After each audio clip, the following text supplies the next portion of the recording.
Ladies and gentlemen, welcome to Sid Talks. My name is Sid Jones.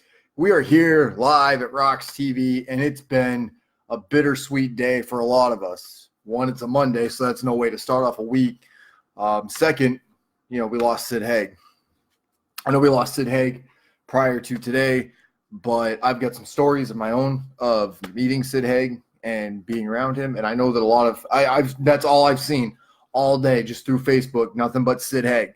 And the memories and the lives that he's impacted and the people that he's inspired. So we're going to talk a little bit about that and the days that led to this unfortunate day in history. I mean, you'd say he's a horror icon, but the man is a legend. This man has left behind a legacy that nobody can touch. So that we're going to start off with that, and then we're going to get into some other things. But for now, you guys know the drill. For this little bit, we share the live feed. We get it around. We let people know that Sid Jones is live right now on RoX-TV. So let's do that real quick. I mean, come on, guys. The things that we're going to talk about today. We got horror movies that we're talking about. It's getting to be October. Let's do this for Sid, right? Let's do this for Sid Haig because this man has done a lot for us, not just us. We've got statuses and posts that I've seen of Rob Zombie and his meeting Sid Haig the first time they had met and so on. I heard about it through Mars, and I got to tell you guys, that was pretty unfortunate. First thing, I was getting up this morning, I'm like, all right, what's my status of the weekend? And as soon as I click on Facebook, it's from Mars, and it's, oh, well, rest in peace, Sid Haig. I'm like, no, and I just keep scrolling, and that's all I see throughout my entire Facebook feed all morning. It's heart-wrenching, but yeah, I cried. I'm not gonna lie, I cried. I know a lot of people ended up bawling their eyes out. I remember when I first saw it, I just lowered my head like in disbelief. We were talking about some of the things that I noticed in the days that led up to this and the days prior. It's emotional for all of us. Like I said, if you're a horror fan, if you're not a horror fan and you loved the movies, House of a Thousand Corpses, I mean, there's so many. But I'm going to tell you guys, Bone Tomahawk, if you have not seen it, I got a story about that here in one moment here while we go ahead and, like I said, just continue sharing this feed. We share it. We've also got Eminem at Warped Tour. So apparently Eminem has performed at Warped Tour. This is new to me. Mar Krosick, I heard this dude survived the abortion. Welcome back, Mar. Good to see you. God damn, I'm glad to see you in here. On this gloomy day, it's always good to have you. It's Gloomy Monday. Instead of Gloomy Sunday, it's Gloomy Monday. Am I right? It's a hard day, man. I'm glad that has not stopped you from being here. So thank you so much for that. I do appreciate it greatly, more than you know. Going to the groups here. Let's kick it off here. Detroit Juggalos, of course, always showing me mad love. We're going to share this in Asylum music today because Asylum and Astro both showed me mad love on my post today. Y'all motherfuckers came out, and I got a story for you guys, and I hope you – and like I said, it's a hard one to really discuss, to really get into, but at the same time, it needs to be said. And it couldn't have happened without Astro, and it couldn't have happened without knowing who Sid Haig first and foremost, and seeing all these pictures you guys have posted with him, the stories that I have seen. Hey, I met Sid Haig, and this day I hung out with him at this event. So that to me is phenomenal. And I loved seeing that. And that made the tears, foam up even more, So it was hard for me. I almost was like, I can't do it. Like, I can't even do the show tonight. So it's, but I do have one thing I do want to add to all this story. But while we keep doing this, I'm going to show this in movie talk because we are talking movies. So they can either get over it, they can ban me, fuck what they think. We will share it in hip-hop promotion because we are talking a little bit of hip-hop today. Talking a little bit about everything. Got a little everything on the menu. Rappers, because I'm not a rapper. Guardians of the Cinema, old school group that I've been in for quite some time. So we'll share it in there. True Juggalo Family. Let's see if they don't ban me too, like the fucking Juggernaut did. Bastards. Let's see. All for me. So, without further ado, let's get to the chat here real quick. Let's see what you guys are saying. Larry says, what's up, Sid? Hey, man. Good to see you in here. Thank you. So I'm told Sid Haig is going to be at Astronomicon too. And I'm excited. I learned what day he was coming in. I didn't know he was doing free signatures, free autographs. Apparently, that's something he's always done. When he's not in makeup, he's willing to take pictures with you for free. He's willing to do all this for free. You get to shake his hand, meet him. He sells his pictures at like $5-10, get them signed, and it's amazing. So my friend Carrie and I are walking through Astronomicon, and she points out that Sid's here. And I was like, yeah, I don't want to bother the guy. She goes, well, he's doing free pictures, and I guess he's going to be taking off early. I says, well, shit. So I get right in line. And I'm seeing Sid. You know what I mean? I'm looking at Sid, and I says, man, he's not looking too happy. Like, I figured my first thought was he hates me just as much as Mar does. Like, that was my thought. Like, okay, he sees me in line. He's like, fuck this guy. Because that's the reaction I get 9 times out of 10. So I'm like, I'm going to make him laugh. I am going to make this dude laugh. If it kills me, I'm making him laugh. So I walk up, and I've already known what I'm going to say to him. I already know. So once it's my turn to get my picture taken with him, I come around the table. I stand next to him. Carrie's doing the thing with my phone. I says, House of a Thousand Corpses, man, that was a pretty good movie. He goes, thanks. And I says, Devil's Rejects, man, it's a pretty dope movie too. It was okay. He goes, thanks. Like, a little confused. And I says, but Bone Tomahawk, man, that movie. And he goes, yeah, it was a pretty good movie. I lean in. I says, it deserved an Oscar. He laughs, busts out laughing. I'm talking that fucking Captain Spaulding fucking cackle for a minute. He's like, ha ha. And he just looks at me and he goes, Oscar, that's funny. And we took the picture, patted him on the shoulder. I shook his hand. Carrie walks up to me, hands me my phone. She goes, you made him laugh. I says, I fucking told you that was my goal. I was going to make him laugh. That was one of the things I wanted to do, because we're going to turn the Wi-Fi off my phone here because apparently I'm lagging bad. So we're going to turn that off. Boom. Got it. Cool. And we're back. That should get rid of the lagging just a little bit. I notice I'm actually looking a little jittery right now, at least on my end. I do not want to turn on location right now. I guess I am. Awesome. Juggalo hat? Yes, it is a Juggalo hat, kind of, sort of ish. It's not exactly a meat cleaver, but it's a middle finger. It's a fuck what you think. What's wrong with me having a Juggalo hat? I'll fuck with ICP.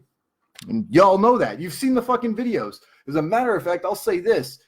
Shouts out to Rude Boy. I get a phone call today, and it says, hey, man, we talked about you on Rude Boy's show. And I was like, dude, like, what was said? He goes, Rude Boy he wished that you were there. He wanted you to be there. He's got mad love for you. He loved that interview you did with him. I'm like, dude, mad love to fucking Rude Boy. Like, upset I wasn't there. What up, MJ Baker? Thanks for being here. Heard you some bars. I don't have bars. I had candy bars a couple days ago, but I do not have bars. I do not have 16 in my back pocket. That is for sure. So that was my encounter with Sid Haig, and I don't know if you guys had seen this, but Rob Zombie put up a post. I'm going to read it to you guys real quick, just to give you guys an idea of just how impactful this man was. Last night I received a phone call I was dreading from Bill Mosley. He told me that our friend Sid Haig had died. It was shocking, but unfortunately not unexpected. I know for a long time how sick Sid was, and he was battling. Over the past year, as I saw pictures of him still attending conventions, I thought perhaps he had beat it. But last week, when he returned to the hospital, I feared the worst. Sid and I had a long talk on the day he told me of his condition, and he knew 3 from Hell would most likely be his last appearance on screen. Sadly, it was. I knew it was very important to Sid that Captain Spaulding make one more round, and he did. Sid's time in the film is brief. He was in rough shape that day, but he gave it his all and made his scene very memorable. I was a fan of his as a kid, watching Jason of Star Command, and all the way through our 20 years of working together. I can still clearly remember the first time we'd met.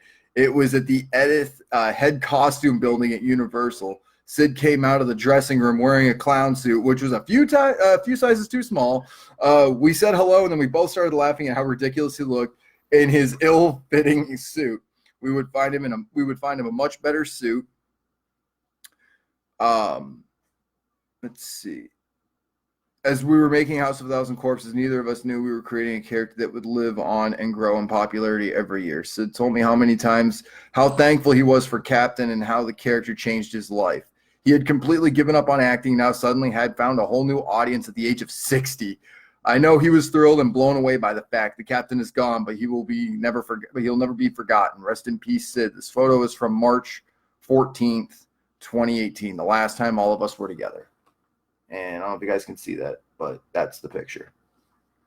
So that's sad. But I'm going to tell you this. That guy was still going strong. I remember I was seeing statuses of people saying, "Oh man, Sid didn't look good. Sid looked sick. He didn't look like he was in good health." And he went off, like blew up at people like, "I'm not sick, blah, blah, blah, blah, blah." And I'll tell you why. Because that motherfucker was not dying. That motherfucker was living. Sid Haig was nowhere near dying. That man would take trips to the hospital, dust himself off, and get right back into an Astronomicon-like thing, a Comic-Con, a Horror Con, whatever it was. He was throwing up at conventions, showing up, doing all these different things. He was throwing it up for everybody, man. Al Azul Elu at Astronomicon. He was giving it his all. And to see somebody like that, us, 25, 30, 35, 40 years old, we've thrown in the towel. I don't know how many times I've seen it. And these people are not living. Like they're existing. And the ones that are dying are the ones that threw in the towel way too soon. And he was not going down without a fight. That man looked down the barrel of a camera and gave his best performance that he possibly could for one more round. And he did it for us. He did it for himself to say, I didn't go out on my back. I didn't go out quitting. I didn't go out, the way that these kids live, man. You look at society now and we're so quick to just give up and be like, I'm done, man. And just fucking do our 9 to 5s, do our fucking whatever, and not do anything outside of that. It's frustrating. And that's not something that Sid Haig would have wanted. Sid Haig was like, nope, I'm going out, and I'm going out fighting. And that motherfucker did. So whatever it was he was battling, whatever issues it was he was having, he was not accepting it. And he wasn't going to let other people think that. They'd be like, no. He even said it to somebody. He goes, I've just lost a little bit of weight. Damn, man, you've got more balls, more spirit. People have called out because of a sniffling nose. You know what I mean? This guy's like, I'm not even close, man. I'm not even tapping out or nothing. I'm going out fucking punches. I'm going out fucking guns blazing. And he did. I think we could all learn something from Sid Haig in that aspect. And that's how I want to remember Sid Haig, is he didn't go out old, dying, and crippled. That man went out and did everything he could for one more round. That's like going down fucking bloody, bad, and beaten. You just stand up. You know you're out. You know that one more hit and you're done, but you're like, nope, I'm at least fucking throwing up my fists. Mad love and mad respect for that. Alan Lima's in here. He's got Captain Spaulding for his photo. It's great to see, man. Like it's amazing. I remember when he was a cult hero. Like, I just found out about House of a Thousand Corpses when it came out on DVD. It was one of those clear cases, and I couldn't wait to see that movie. When I saw it, I'm like, man, it's so much better than what I had envisioned. And then I saw Devil's Rejects, and I'm excited for 3 from Hell. But I think we could all learn something from Sid Haig, and that's how he should be remembered. Remember the moments that you had with him. I'll always remember that time where I made him laugh, because I'm like, this guy going out and doing everything for everybody. I'm like, I just want to make him laugh. I want to do this for him. And I think that that's how we should all live our lives. If we lived our lives for others instead of them living vicariously through us, we would probably accomplish 100 times more, because we don't want to let our departed friends down. We don't want to disappoint them. Like, we can let ourselves down, no problem. Like, it's just me. But when you think of the people that can't be here with us, you're like, no, I got to do it for them. I got to put on for them. So I got to throw it up for them. I got to do everything I can and muscle through it for those that can't do it. For those that can't be here, to have my back, they're at least here in spirit. And I think that's an important way to look at this. So rest in peace, Captain Spaulding. Rest in peace, Sid Haig. Gone but not forgotten. And let me tell you something, man. You have left an impact far greater than you could have ever even possibly imagined. More so than what Rob Zombie had even possibly imagined. Close friends, you know what I mean? My heart is with Rob Zombie and his wife and Bill Moseley and the people that have worked with him for all these years. He just did a movie. It was like it was a stoner film. He had a ranch where he had like the best weed, and he's like having a shootout with the ATF. It's fucking glorious. So if you have not seen that, check it out. It's great. I love that movie very, very much, and I was glad to see him in it. Anything with Sid Haig in it, I'm like, all right, I gotta check this out. So there's that. So we're going to talk about some of the best horror films that we have seen. It is coming up on Halloween. We are doing this for Sid Haig. And of course, House of a Thousand Corpses, we're going to have this fight. We are going to have this fight. House of a Thousand Corpses was better than Devil's Rejects. Devil's Rejects was an action film, and House of a Thousand Corpses was a gritty, grindhouse horror film. Fight me. I will wait for that argument. I have had this argument with people. Not only was it the first, but it was the best. And because you had Dr. Satan in it, you had the best Captain Spaulding. In the second one, he was more like a cowboy, old school Western lawbreaker. And the first one, like, I've even lost people. They don't even want to fucking have this fight. They're like, nope, I'm out. Either they agree with me and they're like, oh, this is what we're talking about. Whatever. But I'm telling you guys, this is one of those movies that if you have not seen it, you owe it to yourself to see it. I don't know. I don't think I've met anybody that has not. I've met quite a few people that haven't seen House of a Thousand Corpses and saw Devil's Rejects and had no idea there was a prequel to it. Blows my mind. This was a movie that was first prior to Devil's Rejects. Another great film. I've not seen it yet. Three from Hell, I'm told, is absolutely amazing. Another horror film that I really liked was the Maniac reboot. That was dope. It's all in POV for first person. And I guess it was done with like GoPros and certain camera angles where it's like all through Elijah Wood, I believe, who was playing that character, just driving around like killing people and shit. Fucking nutty. If you have not seen that movie, I suggest you do so. Great horror films out there, guys. I'm telling you, like Kill Your Friends is like a dark comedy, but it's got that horror like a little twist to it. It's more of a gore bloodbath, it's satire on the music industry. I love it. I know that you guys would too, especially if you guys are like, promoters or like work inside the business or started up your own A&R department. You're like, it's actually kind of funny. I'm sure record labels and execs have seen this film and went, that's pretty fucking clever. I also own the books, Kill Your Friends and Kill 'Em All. Great. I have not finished Kill 'Em All yet, but it's dark. It goes much darker than the first one does in certain aspects. I just recently saw Old Dog, which to me, I do wow. So I've been passing up Old Dog, the Brolin one, where it's this guy who's locked up in this room or whatever, and the ending fucked me up so damn bad. You can kind of see the ending, start to come to fruition a little bit. And as I look back, I'm like, oh, that makes sense to that dude's reaction. So I just recently saw Old Dog as early as yesterday, and it's a great movie. I'm sick of the Manson movies. Can we be done with them now, please? Can we be done with the metaphysical horror films as well? Pretty please. Unless it's like Conjuring, and I don't mean all the Conjuring movies. That one that came out, Laura, that was cheesy as fuck, mate. Like that was fucking god awful. So that's not on my list of great horror films, but there's so many, you know what I mean? That there's so many great horror films that I truly appreciate. And I know that you guys do too. The ICP Bowling Balls, if you guys haven't seen that, ICP fan or not, is 45 minutes of just absolute fucking comedy. It's great. It's brutal. It's violent. It's phenomenal. I actually rather enjoyed it. Dr. Satan Needs His Own Thing. Dr. Satan, and we got this article up on RoX-TV. I said the 5 questions that need to be answered in Three from Hell. And I don't know if it wasn't or not, but Dr. Satan was in a deleted scene of Devil's Rejects. For those who don't know this, and it was supposed to be like him in the hospital. He like ends up like stabbing a nurse, killing a nurse, whatever, and she just like bleeds out on the floor. And Dr. Satan still got the mask on and shit.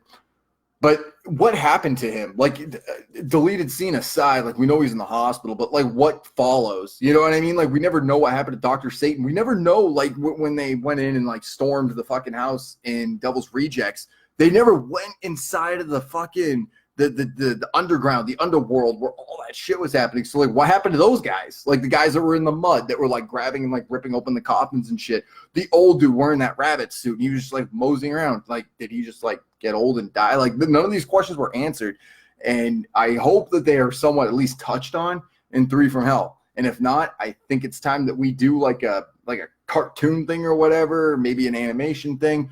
Do something to where we get those questions answered. So that's something to consider. The Devil's Rejects was a crime, horror, murder film, and is one of the best murder films, but not horror. And House of a Thousand Corpses outdoes it. You've got your Halloween aspect of it. You've got the old creepy house, which, by the way, was filmed at Universal, right outside of the Jaws ride. Fun fact. They also had to keep doing like editing and sounds and reshoots because of the planes that would fly over. So if you guys have not heard the commentary on Lords of Salem, House of a Thousand Corpses, Devil's Rejects, or 31, you're missing out because the commentary is the best. Matter of fact, I told this story before. So Astronomicon 1, we had Tyler, who played Michael Myers for the zombie take on it, and Bill Moseley was there. So they're like tables away, right? So there's a snowstorm, and people were headed out to the Valentine's Day show for Twisted. So I was like, fuck it, I'm gonna hang out with the celebrities because there's like nobody here, so I can just walk up and have conversations. So I walk up to Tyler and I says, hey man, I was roasting him about the door. There was supposed to be a breakaway door in the bathroom in one of the Halloween films, and it was a solid oak door. And so when he busts through, that's not him acting like he's like absolutely pissed that it wasn't. And so they kept it. They kept it because like that's perfect. It was like it was candid, but it was natural, and it's just fucking hilarious. So like listen to the commentary, like you watch these movies, you won't see them in the same light. So that was kind of cool. And so I'm egging him on about it. He goes, fucking door. And he's like, how'd you hear about that? I'm like, it was on Rob Zombie's commentary. He goes, motherfucker. So I looked at Tyler. I says, did you want to hear a funny story about Bill Moseley? He goes, what's that? And I said, so in House of a Thousand Corpses, there was this woman who was running the catering table. And I guess Bill Moseley Bill Moseley now, we're talking Bill Moseley, went to go get a donut. And I guess he picked up the donut, and the woman says to him, yeah, you're putting on too much weight as is, something to the effect of like he's overweight or whatever. So he felt bad about himself. Rob Zombie catches wind of this, and he says in the commentary, quote, I won't tell you the details. I'll just let you know she was fired that moment. I was like, fuck, mate, that's grand. So he was like, yeah, you don't get to say that shit about Bill Moseley. Fun fact, that fire that actually looks cartoonish in House of a Thousand Corpses was a legitimate fire. They'd have the fire team down there and everything. Like I said, if you guys aren't watching the commentary on Rob Zombie's films, you're fucking missing out because the commentary is some of the best shit ever. Fight me on that. Go listen to it. Listen to Lords of Salem and how that was done. This took a lot of money. They would fly to Massachusetts just to get like the outer shit, and then the inside of the buildings and shit were all filmed in California. Fucking amazing, right? So they flew all the way out to Massachusetts, got those shots, and then the inside of the buildings and shit was filmed in Cali, in like LA and shit like that. One of them was like a studio. So the bedroom where the woman was sleeping in was actually a studio. Fucking nutty. Just the shit you learn, man. Brian Kennedy's in here. What's good, brother? Thank you for joining us.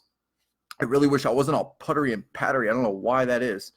Do I look like a robot to you guys? Because this is bad. I don't know why it's doing this. I've restarted everything. I don't know why I look like a damn robot. That's weird. I turned off the TV. We have nothing else that should be connected to Wi-Fi right now. Something's pulling something. Anyways, moving along, because I look crisp and clean. I haven't paused up, locked up, or nothing. So there's that. Yeah, I don't know. If I look like a robot, throw up devil horns, I guess. Whatever the fuck. Moving on. Like I said, great horror movies out there. If you guys haven't seen some of them are on Netflix.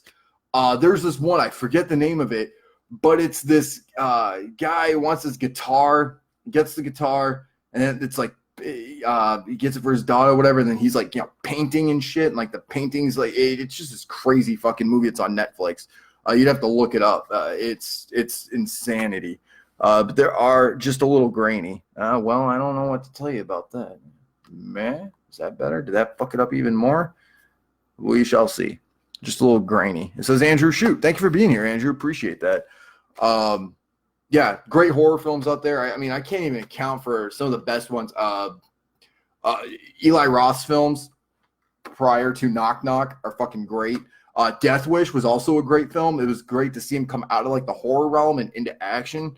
That was good to see, and something that I really felt like if it was going to be Wishmaster, it would have to be that. So there's that. If you guys haven't seen his movie Green Inferno, you definitely should. You've got old school classics that I grew up watching, the Michael Myers movies, obviously, Freddy Krueger. You've got, Friday the 13th, all the iconic ones. And as time went on, there's a couple of like diamonds in the rough out there where you're just like, damn, I can't even like name all of them. There's just some that we've gotten. There's this one. It's I'm trying to remember it. So it's got Tiny in it. And this movie came out just recently. the death something till not death till the this part, not death wish. Oh, it's at the tip of my tongue. So it's got Tiny in it, and it's this house that's, you know, haunted or whatever. It's got some weird shit going on in it, and it turns out there's a plot twist at the end of it. You won't expect it. I'm gonna have to look this up real quick. Saying something about this. Well, yeah, of course, man. Like I love this guy, and I love these horror films that have been coming out. What the hell was it? I'm gonna have to cheat here for a minute. I will find out momentarily.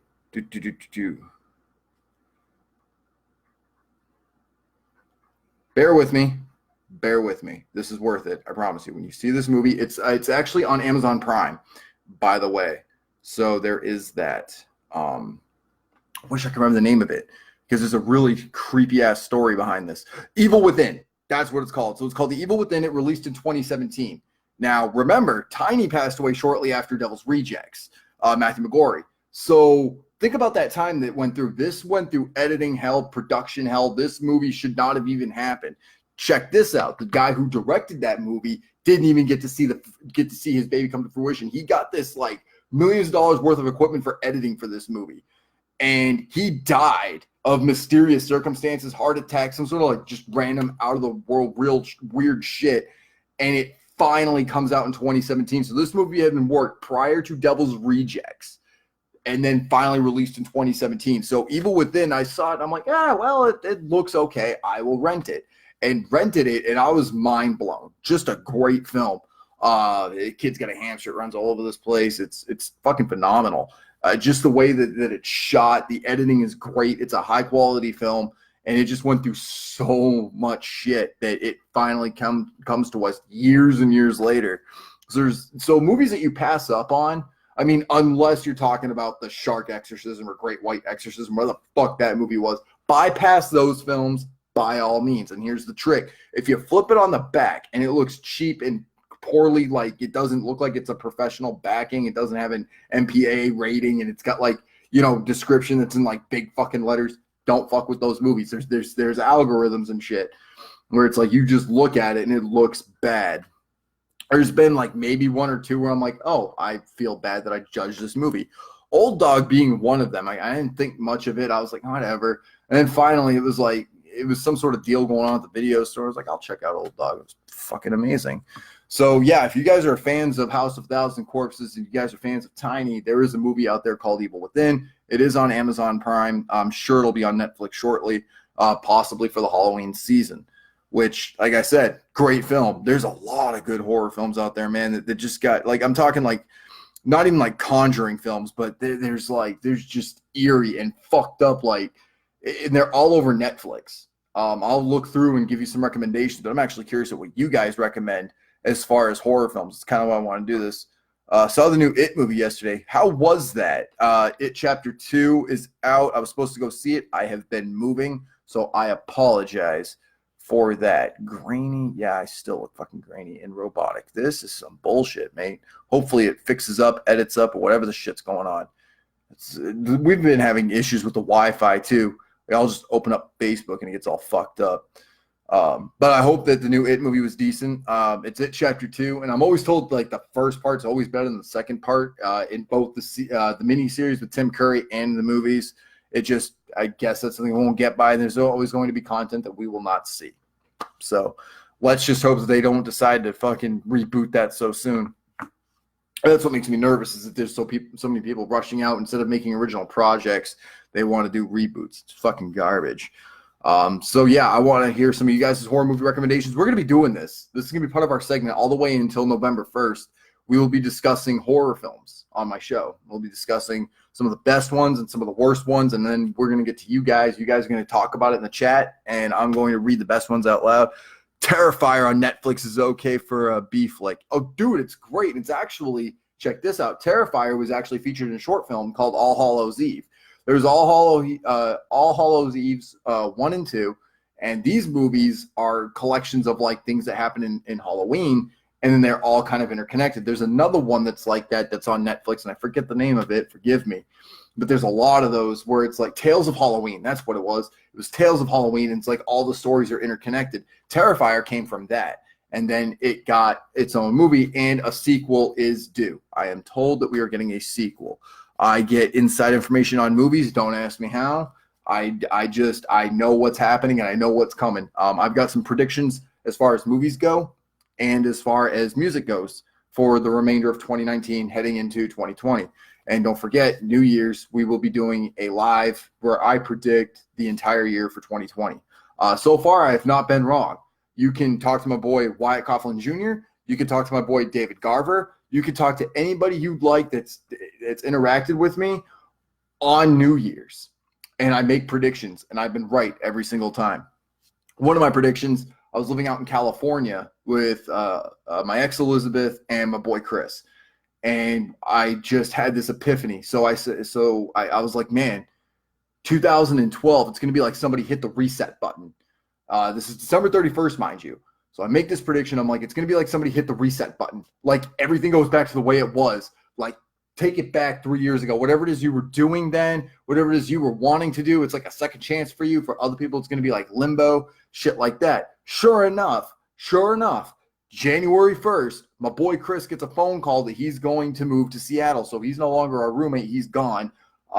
In March, Elizabeth and I parted ways. I went back out to New Hampshire for reasons I will not discuss. I go back out to New Hampshire, and I'm dealing with some bullshit out there, get stuck out there for like 3-4 years, and then finally come back to Michigan. No, I was not locked up for 3 or 4 years. Sweet baby Jesus. Do you know how much street cred I would get? Bar beyond being on 7 Mile, which I was. Check that video out. It broke 2 million views. Anyways, moving along. Should get Tubi TV, a bunch of horror movies there. Yes, so Tubi and Vudu, VUDU, they're all streaming horror films right now. All of them are. And Netflix is upping its horror films for the first time in a while. Last time we saw horror films that were like really coming up was like early spring and like midwinter is when they were like popping up with these horror films. I'm like, that makes no goddamn sense to me. Fuck all that. Fucking weird shite. But there's other streaming sites. There's ways you can stream movies for free. Fun fact, Expendables 3, the DVD version leaked online. I don't know if you guys know that, but if you go to any of the free streaming websites, Putlocker, StockShare, whatever, they actually ended up getting the DVD release, and it was like free to stream that. So I saw Expendables 3 like on my laptop, my old laptop, not this one. Christ, if I tried streaming something on this laptop and you think this live is bad, Jesus H. Christ. Also, just saying, Blacklist is fucking amazing. For some weird reason, I got stuck into this show, and it's hard to believe that it's on Fox. It's so dark and grim that it's like, what? Imagine if this was an HBO film or an HBO series. Blacklist is amazing. Do not sleep on Blacklist. When the new season came on, I was like, I'm not moving today. And I didn't. I did not do a damn thing yesterday. Minus tried to figure out Wikipedia, which, by the way, I'm going to throw out there real quick. Fuck Wikipedia. That shit's a bitch. I did all the formatting correctly, everything, and they still deleted the page that I was doing for an artist. So we're working on that.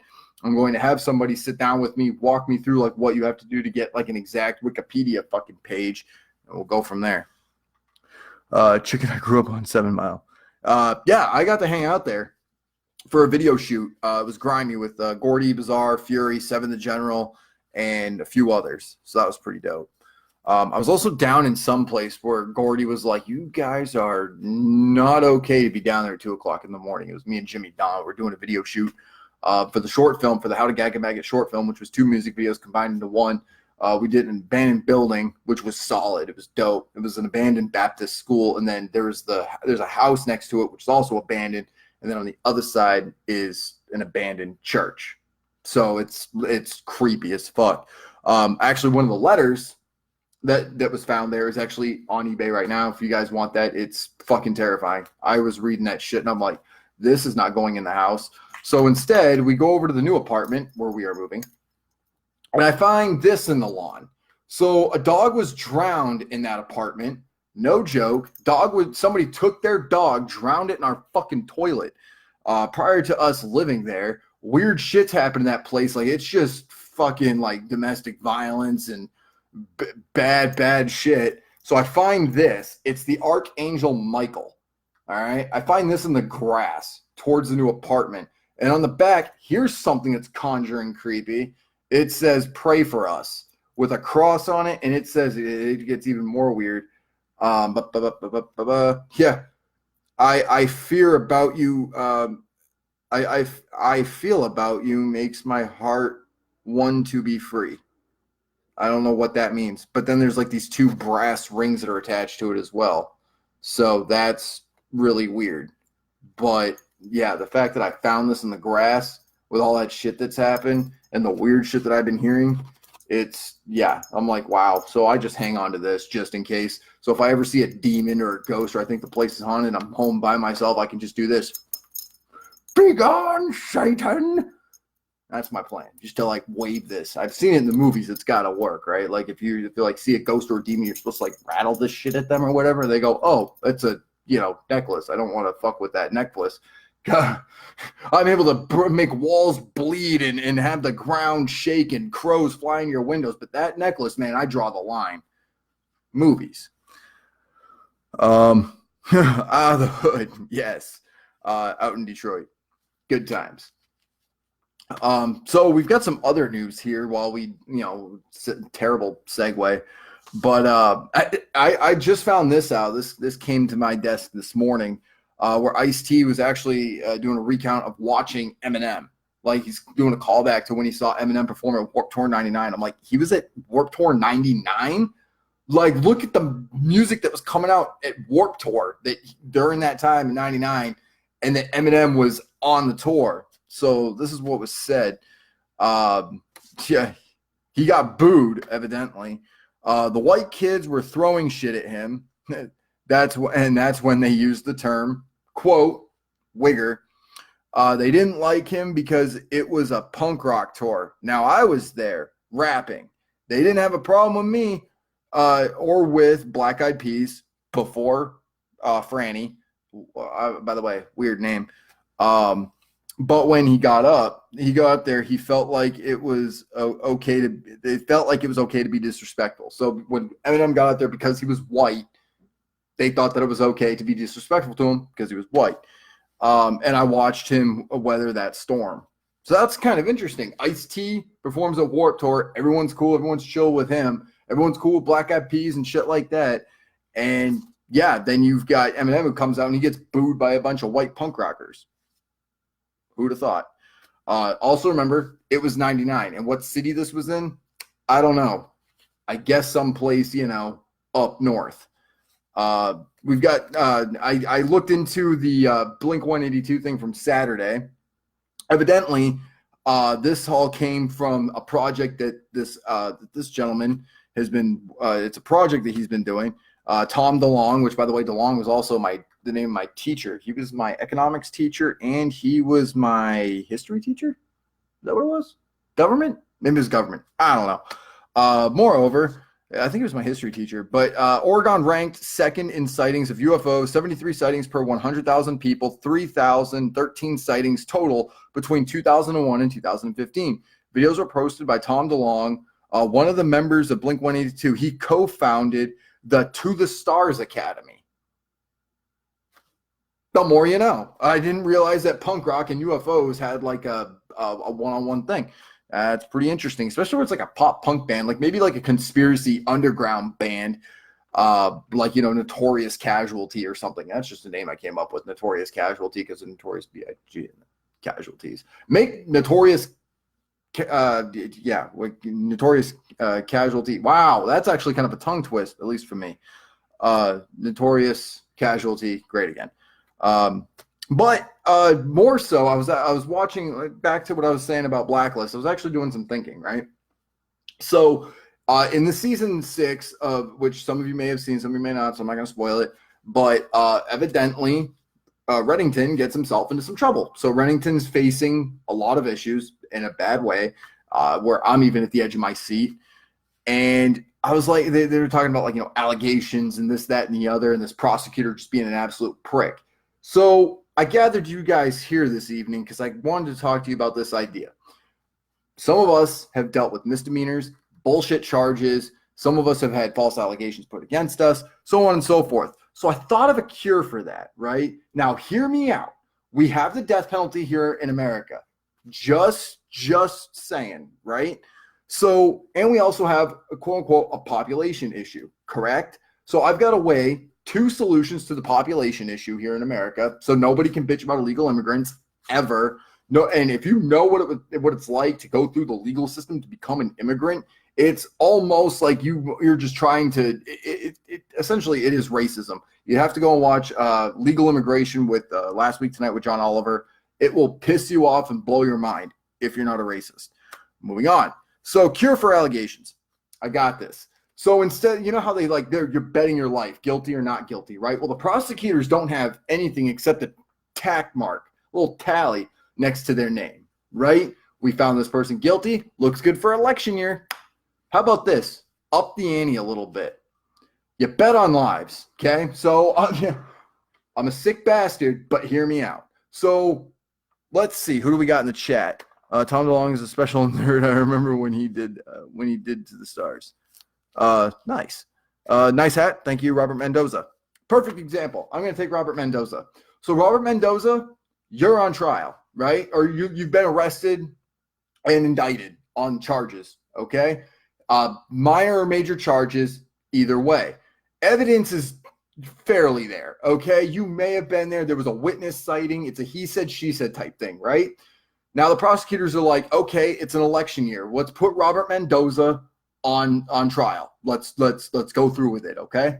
So the prosecutor's there and you're here. Now all of a sudden a law is passed where, okay, loser loses a life.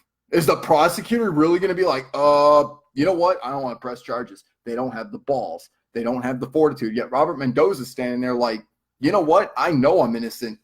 I'll bet my life on it. And they go, let's roll the dice. And they roll the dice on it. Prosecution loses. That prosecutor has 48 hours to say goodbye to their families. They are under watch, and then they're taken out back someplace. One in the back of the head. They're buried someplace. There you go. So what does that do? It gets rid of these like fucking stupid ass fucking drug charges, right? Like marijuana and shit like that. Like fuck all that noise. Speeding tickets, kiss those goodbye. You're getting rid of a lot of the dumb shit and a lot of these fines, all while the people that really want to gamble, they're like, oh yeah, the evidence is stacked right there. Jury trial, the whole nine. But the prosecutor loses, the state prosecutor, if this guy loses, whatever the case may be, see what I'm saying? You watch a lot of these charges get dropped significantly. Watch some of these prisons just start emptying, right? So check this out. My other idea. This is a genius idea for getting rid of the population. We do a 3-to-1, okay? We look at the 3 least wanted people that we want living here, okay? Because we're overpopulated. That's why illegal immigrants are bad, right? Well, there's actually a lottery that is there for immigrants. It's in place for immigrants to be able to come over, right? So if they win this lottery, they get a green card, they get everything, and it's within all these different countries that are not quote unquote war zone. So you've got your family one, which if it's your uncle and you're an immigrant, you can have them come over. You got to fill out paperwork, do that whole thing. But there's people that have been waiting on all these lists since 1996. I'm just saying, it's a slow process with this legal immigration shit. So let's speed it up, right? Let's get good people in. Let's get our bad people out. So I'm offering Miley Cyrus, Tekashi 6ix9ine, and why the fuck not? I'm gonna put my my thing in the ringer here, and I'm going to say, which person? So if I get 3, I'm definitely doing the Tekashi. I'm doing Joe Budden, not Biden, Budden. I'm doing Joe Budden. So those are my 3, right? Miley Cyrus, Tekashi 6ix9ine, Joe Budden. All right. I want these people exported out of my country. Okay. So I will offer to whichever country 3 of mine for 1 of yours. Background check, the whole 9. You're doing the whole thing and you're doing it right. So we give a country, and we could even divvy it up, right? Like, let's say, the Vatican wants Tekashi 6ix9ine for not child rapish things, right? Let's say that that's not the case, that the Vatican would never do something like that. They want to convert him, in the confessional booth, just the two of them with the hole cut out in the wall. So they want Tekashi. Fine, send him to the Vatican, which, by the way, is its own area within Rome. So Vatican has its own laws separate from Rome. Fun fact. So you take him to the Vatican, right? And they do whatever they want, right? You take Miley Cyrus, and there's some countries out there, they got this thing called human trafficking, right? How much do you think that they'd be like, oh, you know what? I'll give you that plus 10 grand, 15 grand, 150 grand, whatever the fuck, to have Miley Cyrus in this fucking train that's getting transported to some dark place in Czechoslovakia. Not bad, right? So we get rid of Miley Cyrus, right? Not bad. It's a good start. We got rid of Tekashi 6ix9ine. Now we're getting rid of Joe Budden. And now we get one guy, one woman, one child who needs to come to this country for sanctuary, which means the Statue of Liberty can still hold her torch, stay true to the poem, and we're giving out these people who are shitty anyways. And if we want to make it even better, we could put it to a vote. We could have it to where, like they do a jury pool, they bring in 35 people. 35 because, show of hands, great. You swear by the whatever book, Bible, this new law, Constitution thing. Make it an amendment. Fuck it. Just swear on the Constitution. Be like, you swear upon this book? Motherfucker, I swear on it 3 times that I will say the truth and nothing but the truth. So help me God. And may that bastard get fucking violated at the Vatican. Please. So we do shit like that because he's already a snitch, which, by the way, T.I. says 6ix9ine can return home. There's snitches walking around right now. So apparently there's snitches everywhere where Tekashi's at. Good for Tekashi. He'll fit right in with all these other ones. So I guess it's their own witness protection program. I wonder if they are also taken out by the streets one by one or at random. Like, I'm really getting sick of watching this guy get into my fucking my grocery store that I like shopping, and that motherfucker. I'm just gonna take care of this real quick. I'll be right back, Jim. Blam. All right. Well, that's taken care of. What were we discussing? Right. So those are 2 of my solutions. Policy, right? Like, we want to clean out the ghettos of all these dangerous gang members. We bring them to a sanctioned area. We televise it, sell tickets, get it on pay-per-view or HBO or whatever, advertise the shit out of it. Government taxes it, so that goes and balances the system, and they get to kill each other, and we get a fucking free event. And we can do it either with, let's be careful with the guns and guns one area. If they want to do it in like just whatever area, let them pick up fucking melee. Canada's already adopted dueling. Why the fuck not? Trade the brainwashers, not the brainwashed. Okay, fine. All right, so we'll do an even better one, right? Think of a country that we've pissed off. Name one. Any one of them, right? So here's what we do. Every 2 years, when we do our election cycle, one of the things that's on the ballot is we get one of 5 politicians to select at random, either the Republican or Democrat, right? Because let's weed those bastards out. So we get them, and it's like, okay, so I vote for this person, this person, this person. Whichever one gets the vote, and by the way, it's done by county. So these ones are done by county, and they're brought to the state level. So it's the state politician, right? So it's a random one that is in your state. Whether it's a state senator, a local representative, it's a governor, maybe it's a U.S. senator, whatever the fuck. These names are on there, right? So all of it's put to a vote, okay? All of it gets put to a vote, and at the end, they announce it on C-SPAN. And what happens is we deport those guys and we trade them for some of the immigrants. I'm pretty sure that if you really, really, really wanted to, you could petition to have the president of the United States on that list. Instead of the whole president should fight wars like George Washington and some of the greats that we have had who combated and fought in war and things of that nature. Whatever happened to that, by the way? World leaders fought in war and then they earned their rights to get elected. And now it's like, oh, hey, I had my face on TV. I could become president. Dumb shit, right? So anyways, we take somebody like Trump, and I'm pretty sure that would be a great ballot. Imagine turning that into a spectacle, wondering if he's going to get deported or not. Had he just arrested Hillary Clinton, we probably would have all the evidence that we needed against the Badussi guy, the Badassi guy, the whatever guy that was fucking, had Pedophile Island. Just saying. If so, basically, what Clinton did in sparing Osama bin Laden, when we had him in the scopes, and he says, "Don't take the shot, let him live." Maybe if Trump would have actually, pulled the trigger on arresting Clinton, maybe all the conspirators would have been taken care of. So when Trump came out on Twitter and stated all of this, I'm pretty sure we could have been better off if he would have just put that bitch in cuffs. That was one of the reasons why I wanted him to get elected. I wanted to see a politician get arrested. I was expecting him to go to that podium and say, bring that bitch in here. And I'd have been like, oh, MAGA, MAGA. I'd have chanted that, cheered for that. I would have applauded that. Nope, dude had no balls, no fortitude, and fucking flat out lied. And I was like, you know what? I'm taking off my MAGA hat. I'm taking off my Vote Trump shirt, taking off all of it, and I'm walking. I'm going to march into the desert and pay for my sins on that. Thank God I didn't actually vote, but you know. Like paintball, right? You can do like paintball. Oh, wouldn't that be fun, right? So get this. Like there could be a lottery, right? People that we dislike, people that are like, snitches or whatever, right? So it's like, the most hated person of the year. You've got like 75 names on this list, okay? And it's within your 500-mile radius, okay? And you have to pay a fee to vote, all right? So it's a gamble. You may get this person, you may not. And then there's another lottery that if you do vote and you pay this fee, your name gets put into a jar. And then you get drawn at random to be part of a rifle crew that actually gets to do like what they did in Surviving the Game, which also has Ice-T in it. Great movie if you have not seen it. And it's just chasing the dudes through the woods. The politicians, they get to keep their suits and everything. Can't have their cell phones. But they can keep their suits and they're running through the woods. And it's just like you and 10 other strangers just going through. And whoever gets them gets an extra $500,000. That's a great lottery. I'm pretty sure there's a lot of people who'd like to sign up for that. And this guy is fucked in the head. Who hired this Sid Jones guy? And why is he talking about how assassination should be legal? It's not assassination if it's legal. I'm just saying.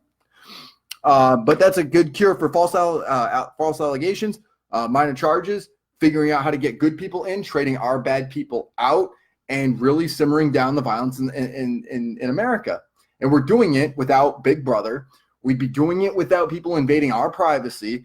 And more importantly, we'd be doing it as a free country. I'm pretty sure the founding fathers would have saluted this idea. Moving on. Let's see. So DMX signed to Def Jam. This is going to be a great segue.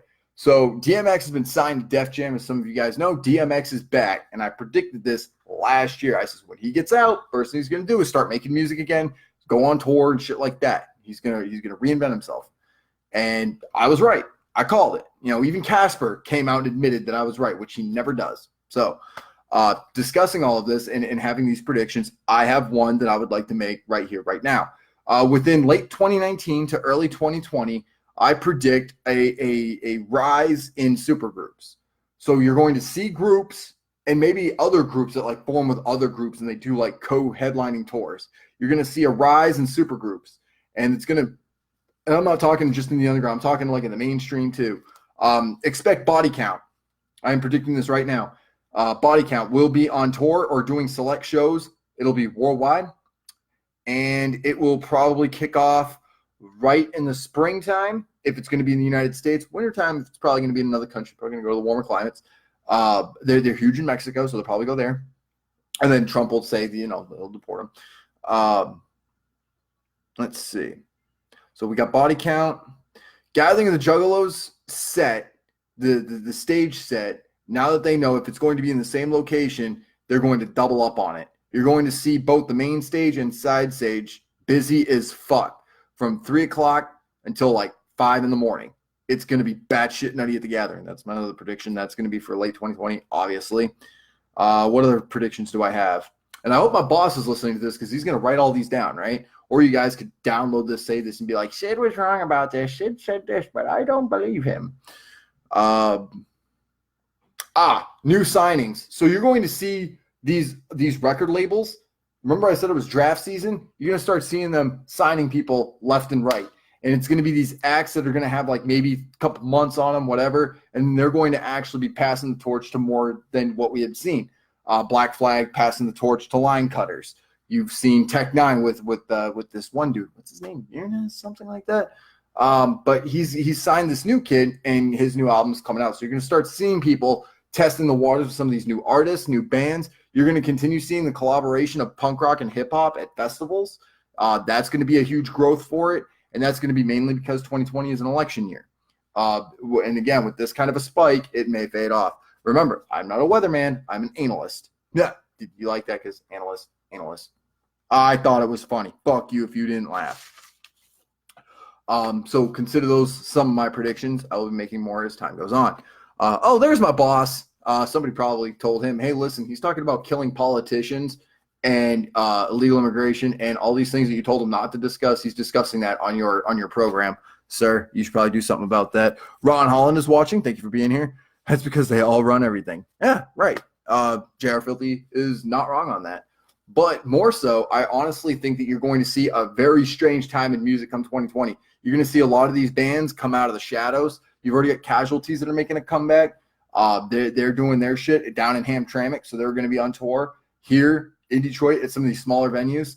So that's going to be phenomenal to see. You're going to see the Insane Clown Posse doing a lot of these really intricate shows, kicking off with December 21st, which is Winter Solstice, by the way, in New York City, just in time for Christmas time. Big Ball is sold out. You're going to see Psychopathic Records get a lot more innovative with this shit, and that's going to draw in more and more people. So the shit that people had seen and witnessed at the Gathering of the Juggalos, whether it was good press or bad press, it's going to be a curiosity next year. So you're going to see a fluctuation and an increase of people at the Gathering next year. And it's going to be a lot of these new guys that are coming to basically test the waters a little bit.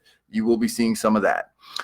Good to see you in here, Ron. I appreciate you. For real. Good man. Always good to me. Always supporting. I have mad love for you. So these are just some of the things that you'll be seeing from late 2019 to 2020. And you're going to start seeing the maneuvers being made as well. You'll start noticing people on tour. You'll start noticing people at shows and venues. You're going to start noticing some really interesting trends. You're going to see a lot of crossovers in hip hop. So you're going to see like somebody doing like a Chris Webby with like an EDM kind of a blend to it. You're going to see a lot more remixes. And as always, you're going to see a whole lot of like renewed music that we've already heard from like 96 and on. That's going to be a big thing. You're going to start seeing a real switch though, because with Cardi B retiring from music, the mainstream being in tight waters right now with bad press all over the fucking place, you're going to start seeing them digging into the underground and plucking people out one by one. Best believe these major independent labels are going to be the huge catalyst to this. They are going to be the ones that are going to be picking up some of the best artists, and the major independent record labels will rise and they will swarm, and it will be a huge takeover. They're going to truly benefit from this. I'm talking labels that are like Psychopathic Records. I'm talking Strange Music and so on. You're going to see a lot of great music come from these people. You're going to see new acts that you've not seen before. You're going to be seeing a resurrection of older groups that you thought were dead and gone. They're going to be back, and they're going to be killing it and doing it their way. And it's going to get the attention of these major labels, and these major labels are going to start handing out little clout cookies. They're going to start giving little nods, little mentions. And they're going to do it so that way, if they're not signing them, they're definitely giving them the stamp of approval, which is important.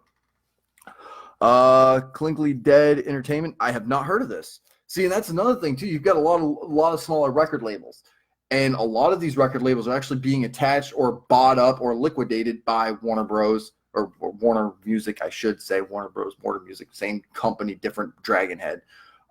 You've got, it's a Hydra basically. Then you've got Universal Music, which it has little babies that have spawned off of it that they have complete control of, which just they focus on the distribution to make sure things get in stores when they should.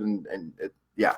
So there's a lot of politics happening because there's a lot more people making music. Remember, there was over 6 million artists worldwide that were making music in like 2000, 2001.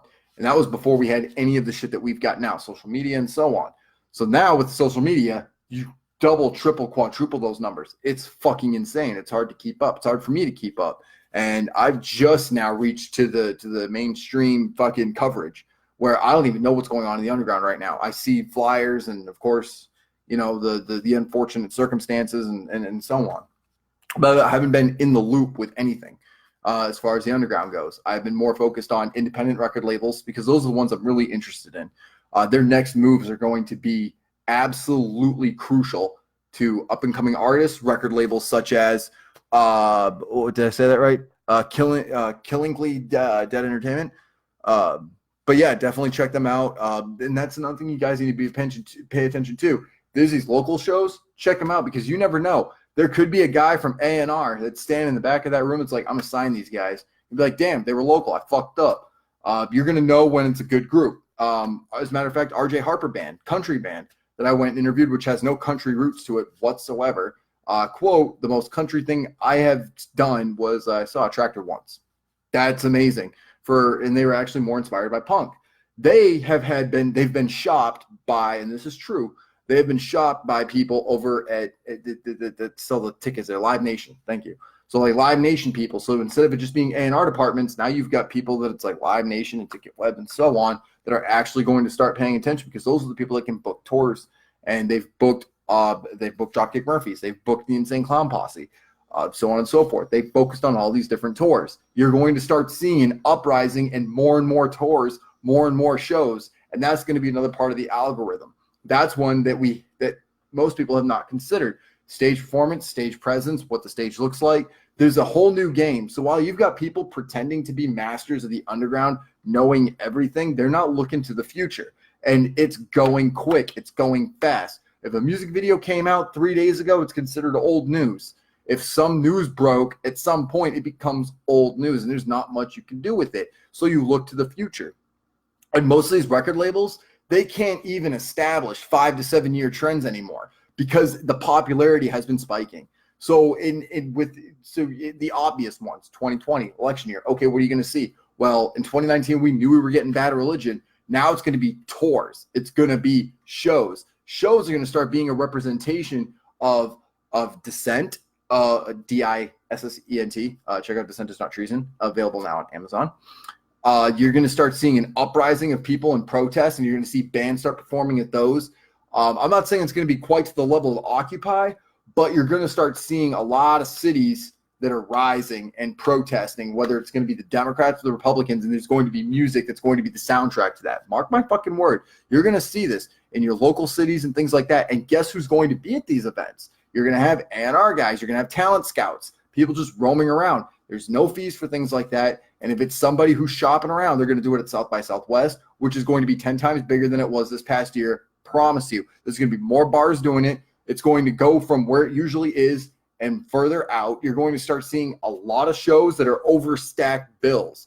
You're going to see a lot of this. And the reason is artists, managers, and these individuals understand that now it's bidding season. Now it's draft season. It's a war out there. It's a bidding war. Whoever gets the next best act, and they're going to dump. And this is the interesting part. So when you look at how a record label works and how they sign people, in the underground, if you're like, okay, this person would probably do good for 6 to 8 months, they'll probably do a good trend. We sign them for a bit, at least get one record deal off of them, and then send them, right? And if they do well and they do good with that and they use that momentum, you take that as like somebody, they are the paper airplane and the record label is the arm. So as soon as they're done building this and you're already established with your own fan base and so on, which is one of the things they look into, they throw you. And it's up to you whether you dive or not and fucking end up in a puddle and shriveled up and dead, or if you end up in a little drainage with Pennywise, the dancing clown, or whether you soar until you crash into a tree. What goes up must come down. You got to stay true to who you are and where you came from, because the top will be the same place you hang from. And that's going to be a huge part of where people go. The lower in the underground with the most talent, they are going to go, okay, I don't have to spend as much money, less of a gamble, but still I would have a good turnaround for this, and it's good for the fiscal year. Make sense? Probably not to you guys. You guys are probably thinking, how the fuck does Sid know this? The thing is, I fucking don't. I just notice patterns. Like, if you think I'm an expert on this shit, I am not. I am simply just a man who sits here and notices things, notices trends, notices patterns. God bless autism. Moving along. Andy's in here. Good to see you, Andy. Party Masters. For microphone gear and more, check out Party Masters, guys, for real. I got mad love for those guys. I got an interview coming up with Andy real soon on Grains of Chaos. Oh, I cannot wait. I was sitting here going over and doing some more editing because I fucking suck at spelling if there's no red line that comes underneath it, because I'm just typing away and just doing my thing. So I'm typing and I'm editing, and I come across this one scene. I fucking sit up and start laughing. I'm dying. And I'm like, if I think this shit is funny, and I completely forgot that I wrote it, I really hope that other people get it too. There's actually a lot of history lessons in this book as well. So it's like you get like a glimpse of like truths that are into it. So when it's usually when it's Sid and Whitey, it's kind of like one of those like Tarantino little things where they're always going to have like a deep conversation. and it's always a reference to something else. It's just a genius idea I came up with. I thought it was pretty clever. So when you look at the industry and look at what they're doing, professionalism is one of them, draw is another. So you can have dope music, you can have the best fucking album art, you can have whatever it is you fucking want, and you could pass all those algorithms with flying colors.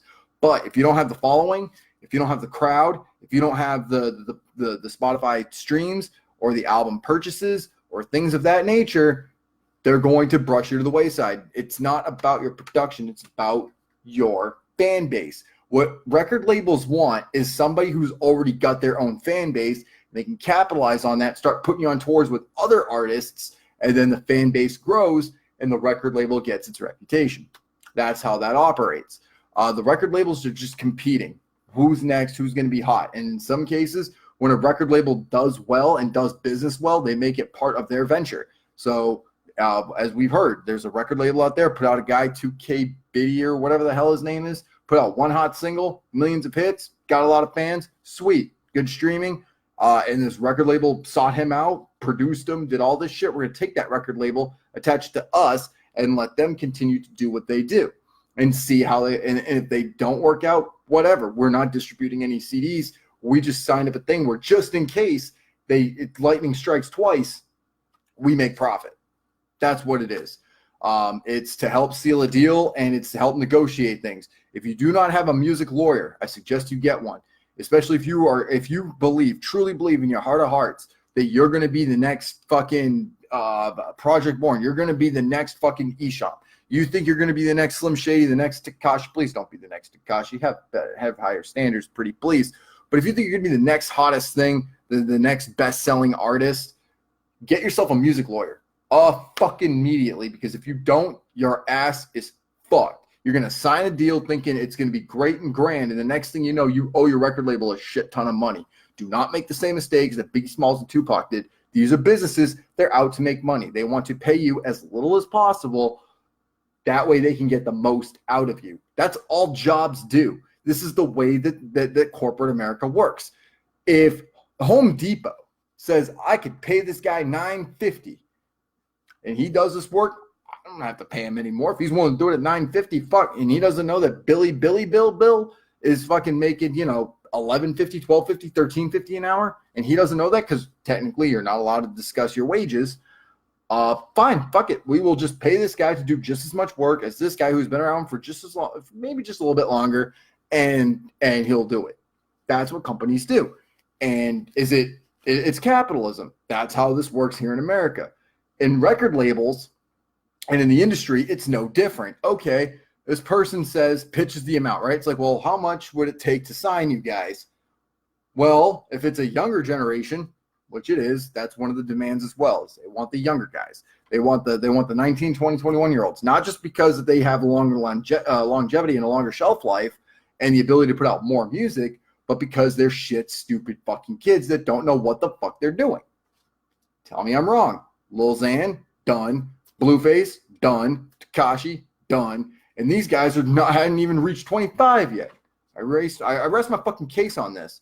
So the younger you are, the better off that they're going to be fucking financially taking advantage of you. Ladies, you've seen what's happened with some of these other things. You could end up in a much worse situation than just being financially taken advantage of, if you understand what I'm trying to tell you. I don't know if I'm allowed to say rape on here, but there is a chance that there would be exchange of sexual favor. These people are crooks and criminals. This has come to fruition. We don't live in a pretty green world. It's not all butterflies and it's not all positivity. To not discuss, and this goes out to Casper. Casper, you wrote a status not too long ago. Bill. Thank you. Lucas Balducci. How you doing, huh? So anyways, as time goes on, Chris, what was I saying? I was making a good point. Lost my point. Something about sexual. Oh, right. So Casper, thank you. Casper makes a status. He puts up this thing.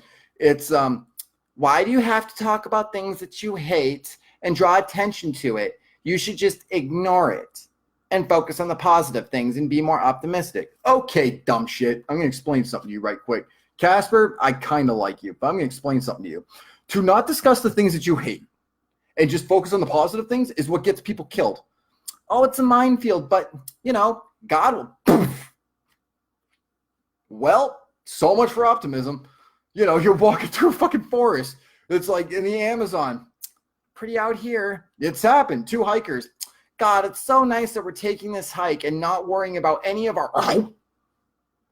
The fucking clothes were found. That was discovered, was their fucking clothes. This is true. This has happened. If you don't focus on dangers and negative things and the things that you hate and tackling these things, then the world is just going to get worse and worse and worse. Creation through destruction, my friend. Creation through destruction. We've discussed this, and one of the movies that I strongly suggest you guys watch is Godzilla King of the Monsters. As much as I'm not a fan of reboots, this one wasn't even just a reboot. It was a retelling. Modernized with fucking geniusness to it. The end credits was probably like the oh my god of the whole film. After all the death and destruction, there was plants that had grown. Evolution, right? So you've got plants that have grown that you know scientists were now discovering had a lot of cures to it, had a lot of natural benefits to it. Then right now, look at what's down in the Amazon. There's poisonous frogs that actually have the cure for fucking Alzheimer's. No fucking joke. Like, if you focus on the shit that you hate, Alzheimer's, cancer, do you guys hate those things? I fucking hate those things. So if you focus on the shit that you hate, you're trying to find a solution to it. If you're just trying to find a solution, you haven't established what the problem is, you're running around in fucking circles, and you're going to walk into a fucking tree or get swallowed by an anaconda not knowing what the fuck you're doing in the Amazon. Dummy. I focus on the shit that I hate. Really? Because guess what, man? Keep your friends close and your enemies closer. Why? Because they're the ones that are going to stab you in the fucking, me and him, we don't have beef anymore. Oh, there's a car rolling up. Oh, shit. And those were his last words, mate. So, yeah, focus on only the positive, ignore the hate. That's some hippie bullshit. That's what that is. And how long did the hippie movement last for? A few years? Maybe. Look at what Occupy did. Let's not have tension, guys. It died out, too. Fizzled out in fucking less than a year. Jesus. Moving along. You interviewed Billy the fucking Kid and the Death Raven. They are on my label. Oh. I will do that. Huh. Did not know that. Andy's in here. Andy, thank you for joining us. Huge shout out to him for Unity Fest. As I said, and Andy, I hope you're okay with me saying this, but this is the continental of the music scene. This is the neutral territory. You come and have fun, and that is the rules. There is no bullshit. There is no violence. There is no nothing. There's no hostilities. No nothing. This is for people to have a good time with each other, hang out with their favorite artists, maybe meet some new artists, have some new experiences, and it is completely just. I absolutely love the idea of this event. I stand by this event wholeheartedly. This is one of those things that I truly believe unity through strength. And I believe that Andy is going to be at the helm of this. And you're going to be seeing a lot of that too. You're going to start seeing a lot of people doing that, more of that calamity. You're going to start seeing a little more of that rip, but it's not going to happen at Unity Fest. And I'm hoping to Christ that once a year we can have a Unity Fest and it turns into the old, what was it? It was the hip hop something, the hip hop, not convention. What the hell was it called? The Hip Hop Summit. Thank you. It was the Hip Hop Summit. So in the old days when artists had beef, they had the Hip Hop Summit and they'd come in and they'd deal with it on a table, right? Over at Unity Fest, I'm hoping it's over board games. Hey, man, you really fucking pissed me off that one status you wrote. Oh, yeah? Well, you pissed me off. I thought you were talking to my girlfriend and you weren't. Oh, yeah? Yahtzee, motherfucker. Haha, look at that. Fucking Yahtzee. That's how I want problems to be solved. Over fucking a game of fucking Quest for Shangri-La into the Echo side and some fucking Yahtzee. That's what I want.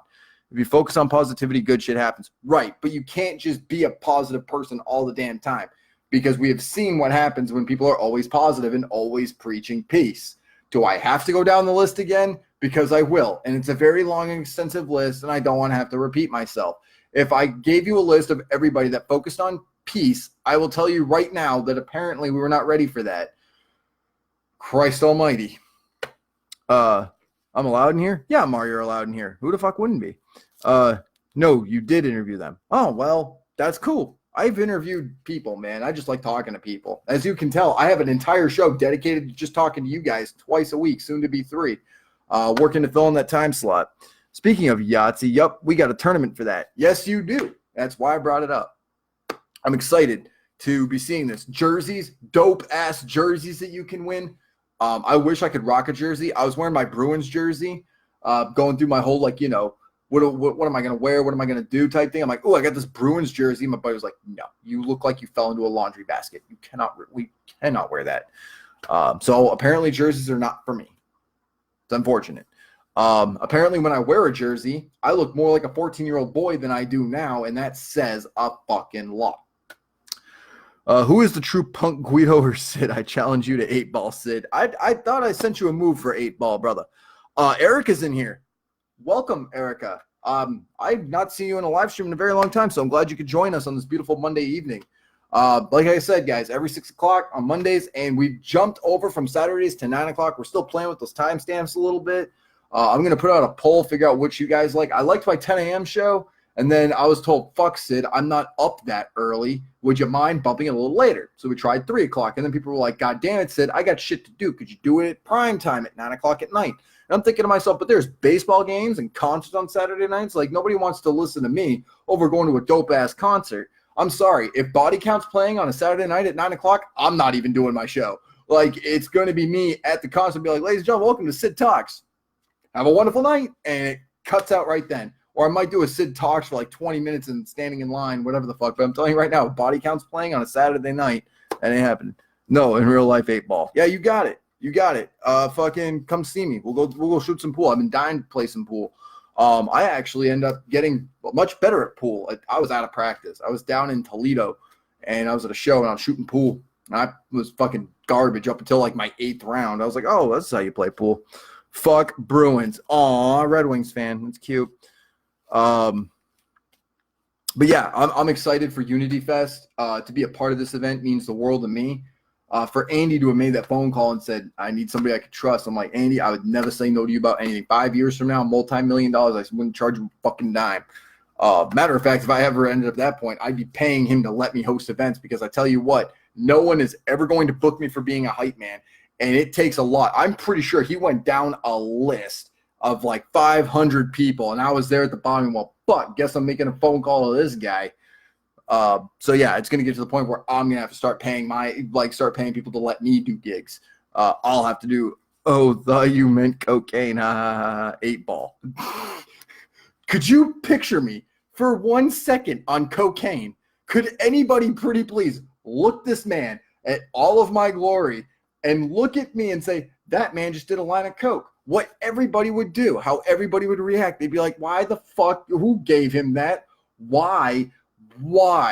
And it would just be bad. My boss would probably have me like in a fucking tank, like cold ice water dunking me repeatedly. Get sober. Those girl gloves, though. These aren't girl gloves. As a matter of fact, there used to be pirates on these things. There's pirate skulls right here. The Jolly Roger skull with swords and shit. And the bead thing was supposed to have like that pirate S to it, but the skulls fell off. But I do have new gloves that I will be unveiling. I've got this whole thing that I've got planned just for Andy, just for Unity Fest. I have bought some gear. I've got this brand new vest that I am working on and not unveiling. I won't be showing a soul this until Unity Fest. So if there's people that are taking pictures or whatever, post it up, tag me it when you see me, and that's how you're going to see my new vest, and then I'll unveil it probably a couple days later on my Saturday show. So yeah, he'd be more hyper and annoying. Thanks, Andy. Ladies and gentlemen, my host for Unity Fest that I have personally hired because 500 people were unavailable for the job. We believe you. If you was on coke, I would put a bullet because you talking everyone's ear off. Thanks, Lucas Belducci. I just want to remind you guys came here. I didn't come knocking at your door, and I'm like, have you heard the word? And then sat down with you for an hour and a half, which reminds me of the time when Nick Girl gloves, these pirate gloves. Oh, you're not making yourself sound better. I am a fan of pirate rock music, all right? If you don't fuck with Ailstorm, fuck what you think. Ailstorm is one of the greatest bands that ever fucking graced a damn stage and a fucking studio, which, by the way, fun fact about Ailstorm and their song Wolves of the Sea, this is how much of a fan I am of these guys. Listen to Wolves of the Sea on Spotify, and then listen to it on Pandora. Spotify, it actually sounds like they've got trumpet added to it, and on the Pandora Wolves of the Sea. There is no trumpet. Same song, same track, no remix, no nothing. Just a different instrument that's been added to it on the Spotify version and not on the Pandora version. Just something I noticed. Actually, true story. You were in first 7 I hit up. Aw, that means a lot to me. That merely means a lot to me. Man, I am pretty sure that him wanting me for Unity Fest is for some reason. I know what it is. Ladies and gentlemen, I have figured out what Andy's plan is, and I'm going to unveil it right here, right now for Unity Fest. There's going to be 2 bins. Those huge, like, barrels, the wooden barrels that have been, like, barred around and things like that, like old, like, pirate barrels, the ones they threw the tea over during the Boston Tea Party. It's those. And for $1.75, because of tax and performance and damage is done, there's going to be tomatoes. So there's going to be 2 bins of tomatoes, one at the corner of each stage. And you're going to be able to reach in for $1.75. There'll be a man at each post, maybe a beautiful woman, and you're going to purchase a tomato for $1.75, and you get a free throw. So for each tomato, it's $1.75. I figured it out. Keegan wouldn't confirm. Dude, Keegan's a shit. I love Keegan. I got mad love for that guy. I tell you what, man, Keegan, he's got a lot of hustle to him. Him and Rude Boy. They got to give him props, man. Keegan, who's holding it down on the Juggalo show, and Rude Boy, who's got his thing, cruising the barrio, simply phenomenal. The things that are happening outside of music, and that's what I really like to see, man. It's great to see the Juggalo show, but to see Keegan outside of that element and do things like hosting events and doing all this shit, like at the Gathering, he was doing I think it was like 35, 40 events that he was just at. Tudo was all over the damn place at the Gathering. You had Trey Pounds all over the damn place at the Gathering. It's like these guys spent like maybe an hour in their trailer, and then the rest of the time they were out with us. I was even told Sandman was walking around. I'm like, what the fuck? I wanted to see Sandman. Of course, that guy probably would have taken one look at me, and he would have been like, mm-mm, and then taken his fucking stick and bam. He's not told me. Damn, now I have a great idea. Fire Squad. Jesus Christ. For $2 now, he's going to raise the price. It's like, wait a minute, there's money in this, and there's only minor cleanup because tomato juice doesn't stain wood, and that stage is made of wood. So he's going to have a tarp down at the front that's probably going to be about 3 feet wide from the beginning of the stage to the back, where you get to walk down that ramp, and then that's where the tomatoes are going to be. But you have to stand right there. That's the rules. You can't come off that tarp, and you got to throw from the front of the stage. That way, you're getting your $1.75 worth. Keegan used to let 4 Juggalos by Juggalos run events at his shop. That's sick, dude. That's fucking dope. Keegan hosted the Ned game, too. Yes, he did. Keegan did host that. Yes, he did. He hosted that. Not that I was there. There's no confirmation that I was there at that Ned game. Nobody'd seen me there. I was not there for that. If anybody asks, I was not there for that. But that was dope. The reveal being that it was light on the other side. I didn't even know. Like, allegedly, I was standing over on that side away from where light was at, and I was standing here, and light was over on the other side, and I allegedly didn't know that it was light on that side of the curtain. I need an attorney. I'm sitting here talking about music lawyers, and I'm like, I think I found out who really needs an attorney. Sid, shut the fuck up. No. I have a good defense. No, you don't. You were going to get the death penalty, but it was a candy bar. Dude, just shut the fuck up. But that's really dope, dude. Keegan used to let you do shit at his shop. That's fucking amazing. $2 to peg Sid, 25% goes to Sid, 50% for the next Unity Fest 2019, 25% prizes. Jesus, mate, he's already doing the math. He's like, hold up. Sid's got an idea here. Hold on a minute. Do you know what Casper wanted to do to get gas money? He wanted to throw me in the dunk tank. He's like, bro, we make mad money off of throwing you in a dunk tank. No, Andy, you're not getting a dunk tank. He's like, oh, it's November. It's going to be a little nipply. $5 a ball. Let's do this. So when I'm done hosting, hey, Sid, you look really soaked in that tomato juice. And I think you got a little something right there. So come this way. I just need you to sit in here. You're going to rinse off just fine. $5 a ball. $5 a ball. Go ahead and whip these at the dart for $5. And it's just going to be people that are like coming up and being like, wait, Sid's in a dunk tank? $5? That's it? And there's going to be people filming it. I'm talking, people would show up just to throw tomatoes at me and then watch me get dunked in a tank. Damn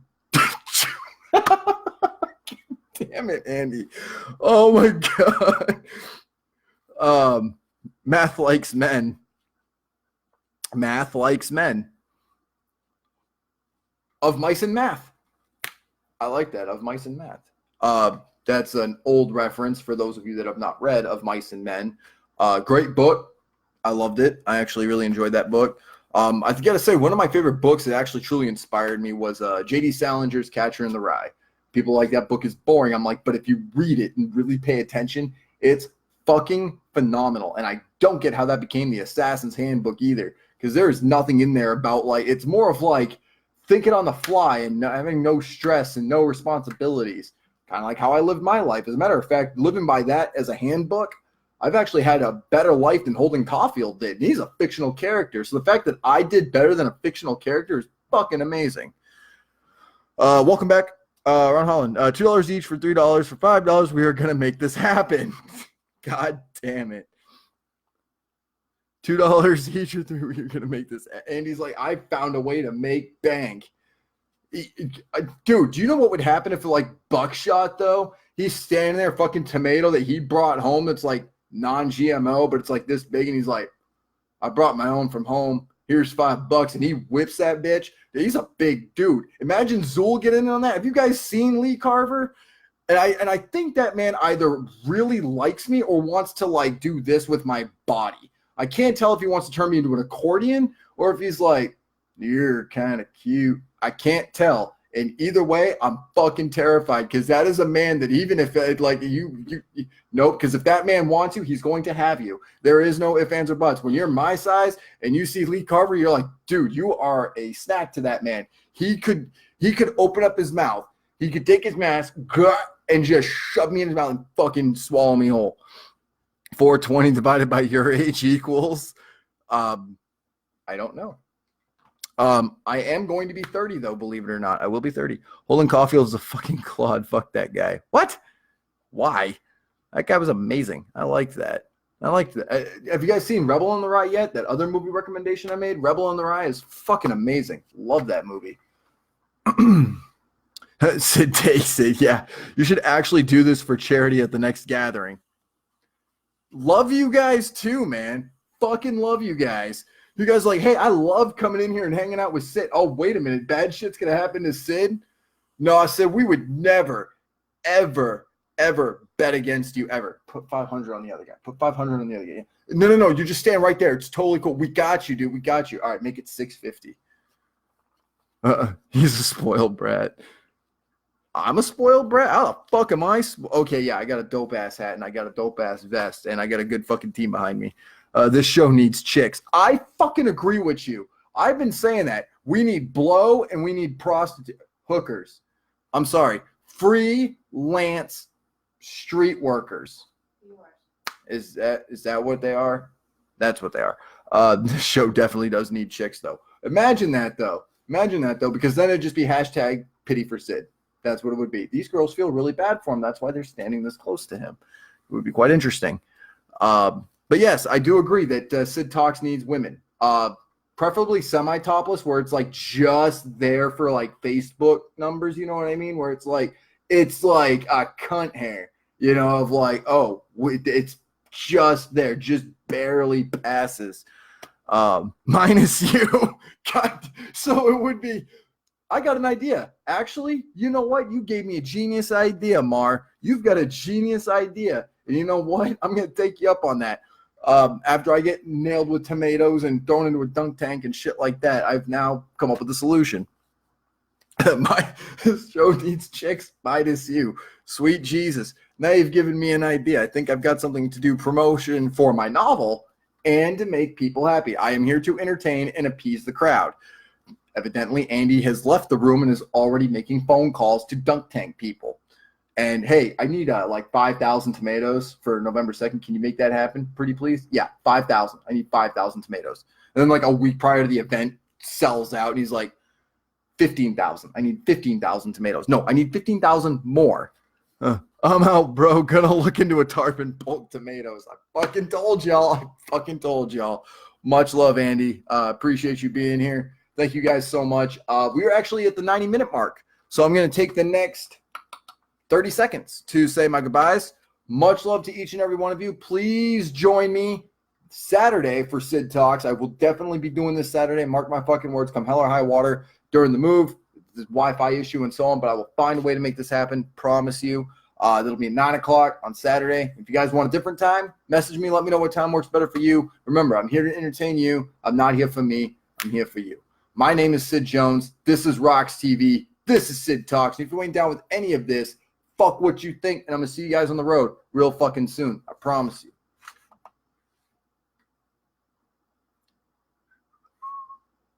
This always takes forever. This is the awkward part. There we go.